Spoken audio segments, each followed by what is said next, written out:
اچھا، جو ابھی آپ نے بتایا کہ آپ نے شادی سے پہلے اپنی بیگم کو بتایا تھا، ذرا ہمیں بھی بتائیں کیا کس عمر میں عشق ہوا تھا اور کیوں نہیں مل سکا؟ کیا ریزن تھی، کیا مسئلہ تھا، اور کتنا دل ٹوٹا کہ جس سے آپ عشق کی حقیقی کی طرف چلے گئے تھے؟ اچھا، میں تو اس ٹرانزیشن فیز میں ہوں، میں تو ٹرانس میں ہوں، مطلب ٹھیک ہے، وہ ظاہر ہے میں واسفیت کو پڑھتا ہوں یا ٹھیک ہے، چیزیں، میں ابھی ان راہوں کا باسی ہوں، میں اس ٹھیک ہے، طرف سفر کر رہا ہوں. ٹھیک ہے، تو ایسا مومنٹ جو ہوتا ہے نا لائف میں، یو نیور نو کب آیا اور کب چلا گیا. تو ظاہر ہے میرے ٹین ایج کے دور تھے، ان دوروں میں جس طرح سارے اپنے اپنے، میں تو لفظ یوز کرتا ہوں، کانڈ پہ ہوتے ہیں، تو ہم بھی اسی کانڈ پہ تھے. ٹھیک تو ہے. وہ چیز، تو اس دوروں میں موبائل اور یہ اتنے یہ تو عام نہیں ہوتے تھے، نئے بالکل نئے آئے تھے. بالکل.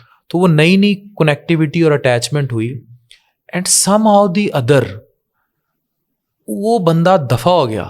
اچھا ہوا وہ چلا گیا. میں دفع کا ورڈ اس لیے یوز کر رہا ہوں کیونکہ شاید اللہ مجھ سے بہت بڑا کام لینا چاہتا تھا. اگر وہ وہیں ہوتا تو میں وہاں رک جاتا، اور وہ کر کے ایسا گیا کہ مجھے لگتا ہے کہ ان لوگوں کو بالکل وہ بنائی اس لیے گئے ہوتے ہیں کہ وہ بہت سارے عشق کے متولی پیدا کر دیں.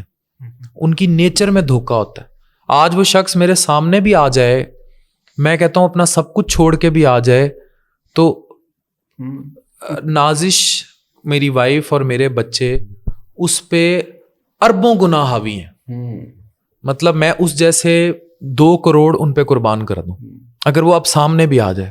جس شخص نے مجھے دھوکہ دے کے اس رستے پہ ڈالا ہے وہ دیکھ رہا ہوگا کہیں، اگر رہی ہوگی. ہاں تو اگر وہ سامنے بھی آ جائے تو اس جیسے کروڑوں میری فیملی لائف پہ قربان.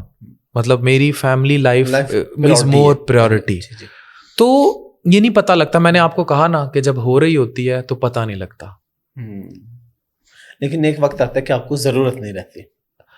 جب آپ اس سلسلے پر چلے جائیں، جب آپ اس سلسلے پر چلے جائیں تو وہ سامنے بھی آ کے کھڑا ہو جائے. جیسے وہ میں نے آپ کو قصہ سنایا کہ وہ جو طوائف جس کے وہ عشق میں تھا، وہ اس کو مانگنے گیا درباروں پہ، پھر وہ اللہ کے رستے کا مسافر ہو گیا، پھر وہ آ بھی گئی تو اس کو طلب نہیں تھی.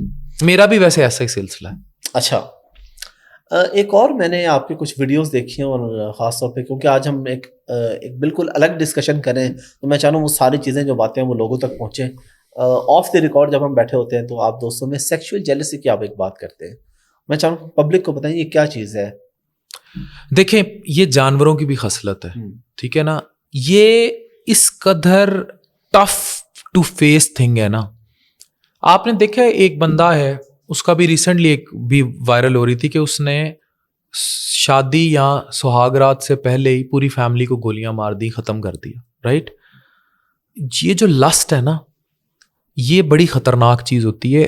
یہ جو سفر ہوتا ہے نا لسٹ سے لو اور پھر عشق کا، یہ شروع ہی یہاں سے ہوتا ہے. اب سیکشول جیلسی یہ ہوتی ہے کہ you load some one for lust sake. آپ کے وہ سلسلے بعد میں ہیں، لو کے، محبت کے، عشق کے. پہلے تو ظاہر ہے جسم ہی کنیکٹیوٹی کی طرف جاتا ہے نا، اس کے بعد روح کی سلسلے آتے ہیں. یہ نہیں ہوگا کہ لو ایٹ فرسٹ سائٹ ہوا، چیزیں ہوئیں، لیکن اس میں لسٹ کا ایلیمنٹ ضرور ہوتا ہے. تو اگر وہ کسی اور کے ساتھ وہ برداشت نہیں کر پاتا، اب لوگ اکثر کہیں گے نا وہ کسی اور کی ہو گئی وہ چیزیں، تو اس میں یہ والا ایلیمنٹ بہت زیادہ ہوتا ہے جس کو ہم سیکشول جیلسی کہتے ہیں. اور یہ بندے کو مار ڈالتی ہے اور یہ بندے سے انتقامی کاروائی کرتی ہے. لیکن جو لوگ ایسی حرکت کرتے ہیں نا، جو سیکشول جیلسی کا شکار ہو کے کرتے ہیں، they are never on low track. ان کو جس وقت وہ خاتون مل جاتی یا مل گئی یا مل گیا، وہ وہیں ان کا وہ سب ختم ہو جانا تھا، وہ چیز آگے نہیں بڑھنی تھی. ایسی ہی آج کل شادیاں بھی عام ہیں، ان میں محبت کا کوئی عنصر شامل نہیں ہے. اسی لیے تو اگر کوئی لڑکا کسی لڑکی سے نیوڈز منگوا رہا ہے یا ویڈیوز یا پکچرز ایسی منگوا رہا ہے تو وہ سمجھ جائے کہ یہ صرف مادیت تک کام ہے، اس میں محبت اور وہ والے عنصر نہیں ہیں. جسے محبت ہوگی وہ پھر نکاح کا پیغام لے کر آئے گا، بے شک وہ لست تک ہو. ہاں، جو دھوکہ دے گیا، چھوڑ کے چلی گئی یا چلا گیا اور اس کے بعد آپ لا حاصل کے سلسلوں میں چلے گئے، وہ ایک الگ کہانی ہے. بہت شکریہ فن بھائی آپ کے ٹائم کا، بڑا مزہ آیا، مزے کی ڈسکشن. لاسٹ پہ کوئی میسج پبلک کے لیے، نوجوان نسل کے لیے؟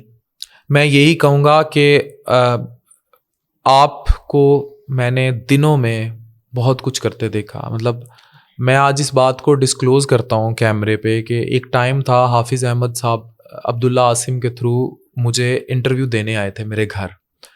آج میری خواہش ہوتی ہے کہ میرا حافظ احمد پوڈ کاسٹ کرے یا میں اس کا پوڈ کاسٹ کروں, ٹھیک ہے. اس بندے نے سب سے تیزی میں اگر ریکارڈ پہ نام لکھا جائے پاکستان میں تو اس نے سوشل میڈیا پہ بڑی جینون قسم کی ترقی کی ہے اور اپنے بلبوتے پہ کی ہے. تو میں آپ کو یہی کہوں گا کہ جب آپ ایک انگلی دوسرے کی طرف اٹھاتے ہیں 3 آپ کی اپنی طرف ہوتی ہیں. حافظ احمد صاحب 2 لاکھ کا اسٹیک کھائیں یا 20 لاکھ کا کھائیں, میں کہتا ہوں آپ سب اپنے آپ کو اس قابل کریں کہ آپ 40 لاکھ کا اسٹیک کھائیں, لیکن اپنے بلبوتے پہ اپنے آپ کو اس قابل کریں. اور اس قابل کرنے کے لیے اس ٹائم رات کے 3:07 ہو رہے ہیں, ہم حافظ احمد صاحب کے آفس میں بیٹھے پوڈ کاسٹ ریکارڈ کر رہے ہیں اور یہ 5 کر کے آ چکے ہیں. اور میں پورا دن آج 50 مریض دیکھ کے لاہور پہنچا اور میں ادھر بیٹھا ہوں. اور تو ابھی یہ پوڈ کاسٹ چلے گی جب بھی, ابھی 3 بج رہے ہیں, میں رات 10 بجے سے ڈفرینٹ ریکارڈنگس میں ہوں ادھر. 3 انٹرویو دیے, 3 انٹرویو کیے, پھر آپ کے ساتھ آپ بھی ظاہر ہے اتنا کچھ کیا, ٹریول کر کے. تو لوگوں کو یہ چیز بھی دیکھنی چاہیے کہ ایک چیز وہ فرنٹ پہ آپ کے سامنے آ رہی ہے تو اس کے پیچھے کچھ نہ کچھ محنت کتنی ہے. تو لوگ محنت نہیں دیکھتے, لوگ صرف اینڈ پروڈکٹ دیکھ کے نتیجے نکال لیتے ہیں اور پھر حسد کرتے ہیں. یہ چیز بہت غلط ہے اور معاشرے میں اس وجہ سے بہت فساد انارکی پھیل رہی. Thank you very much. جزاک اللہ.